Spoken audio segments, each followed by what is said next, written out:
everyone. My name is Corey Rose, and today I'll be presenting on the project proposal for the events for the 2021 Fund Committee at Dick's Sporting Goods. This is for MBAD 6193 Project Management Spring 2020. So in our introduction, what is the Fund Committee? We are a group of people within the finance department at Dick's Sporting Goods. We organize events and activities to help increase morale and give recognition to our peers. This proposal focuses on the creation of those events and then the actual planning of them as well. The project is broken down into quarters based off the fiscal calendar, and it's planned within respect to the finance deadlines. So those deadlines are month end, quarter end, and year end. It's planned and executed within the $100,000 budget we were given, and its deadline is to be finished by the end of Q2 2020. So success criteria and benefits. Success criteria is the events and activities will be planned within budget. They will be planned around month end, quarter end, and year end deadlines, so we're not interfering with anything in the finance department. The events and activities will be inclusive to all members of the finance team. This includes like food allergies, or we wouldn't want to set up to play dodgeball if we have members of the finance department in wheelchairs, etc. They will also be planned so that we will have the greatest amount of attendance at events. We know that people typically take Fridays off, so we wouldn't want to plan the project on Friday. And then some benefits of this would be it would increase morale within the department. Also networking. It's a great way for people to get to talk with others within the department that they normally might not socialize with. It's a great opportunity just for people to get their name out there and get them known. And then also a way for people to be recognized for their hard work. The deliverables for this project would be to have good food, successful attendance, and positive feedback from the department after the events. Here we'll take a look at the milestone schedule. So a baseline plan in Q1 events plan would be month 1. The events plan would be meaning that we would be picking the caterers, whatever materials we need, and then just planning what we need. And then month 2 would include contacting those external vendors and caterers if needed, and supplies would be purchased for all the events. Month 3 would be planning Q2 events, and month 4 would be contacting the vendors and caterers, and supplies would be purchased. Month 5 would be Q3 events plan, and we would be contacting the vendors and purchasing the supplies in month 6, and then so on for months 7 and 8, only for Q4. Here we'll look at the project quality plan. First, Cody, another teammate, and I will be overseeing the project. Teams will be made for each event, so we'll have 12 teams. We'll have weekly check-ins to make sure that we are staying within budget and on time. We'll present issues to the group and vote how to handle them. So this includes if a caterer, all this that we wanted isn't able to do it, then we would present that issue to the group and we'd vote on how we would like to handle that. When choosing external vendors, price, proximity, and capacity will be considered and voted on. Prizes and materials will be chosen by lowest price, highest quality. If they are over $100, they must be approved by me. Prior to ordering food, emails will be sent out to the group to let us know if there's anybody that has any allergies.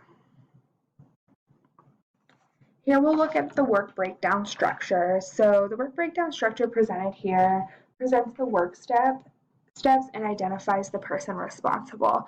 So you can see it just starts with what the project is, and then it breaks down into 4 categories. So we have Q1, Q2, Q3, and Q4 events. And then if we take a look at, for example, Q1, that is then broken into the 3 events that are happening that quarter. Each quarter has 3 events because there's 1 each month. And then under each event, you will see each part of the event and what needs to be done, such as coordinating the date, reserving the area in the cafeteria, buying merchandise, etc. Here we'll look at the responsibility assignment matrix.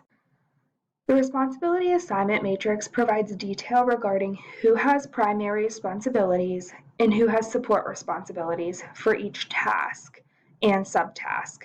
A bolded P represents the primary responsibility and an S represents the support responsibility. So if we take a look at Q1 events, Denise has a P, meaning that she has the primary responsibility, and then Brian and Corey have a S, meaning they have support responsibility. It's just another way to look at the work breakdown structure.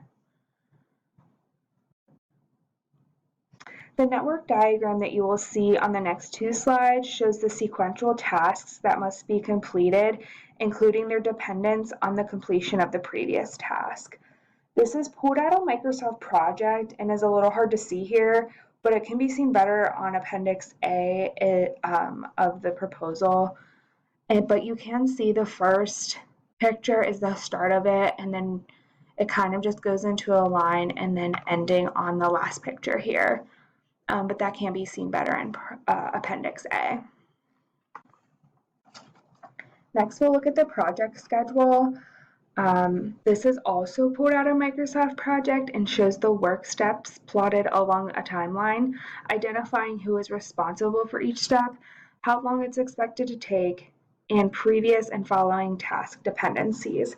So you can see the very first line is for the overall project, and it's set to take 152 days starting January 31st, 2020 and ending August 31st, 2020.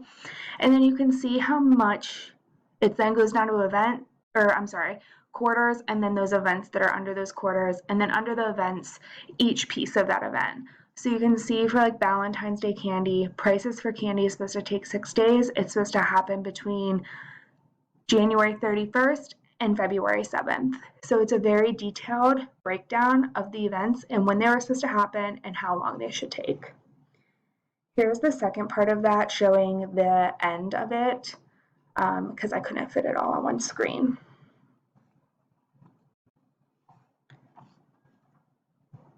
The next two slides will show the resources and the resource usage. First, you will see the time and pay per hour for the teammates. You see, for example, Brian makes $50 an hour, and then overtime is $75 an hour. And then below that, you'll see the materials. So then candy is $50, popcorn's $125. So this is just a flat rate. And then they're assigned in Microsoft Project to the different events that are happening. That then brings me to the this sheet, which then shows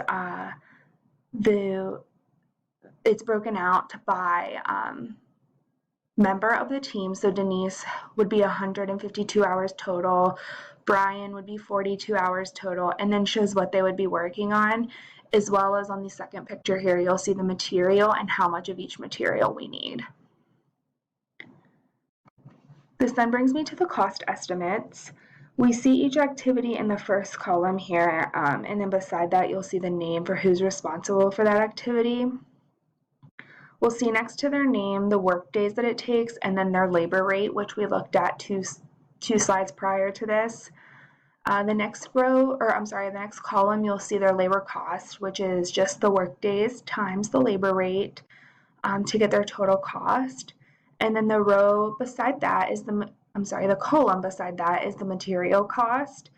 You'll see not every event or activity has a material. For example, prices for candy's $50, but deciding who will distribute to the department doesn't have any material in it, so there's nothing there.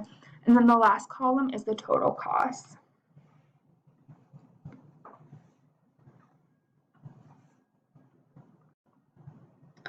Here we'll look at the identified risks. This is a very important part of the project, as this could be what makes or breaks the project.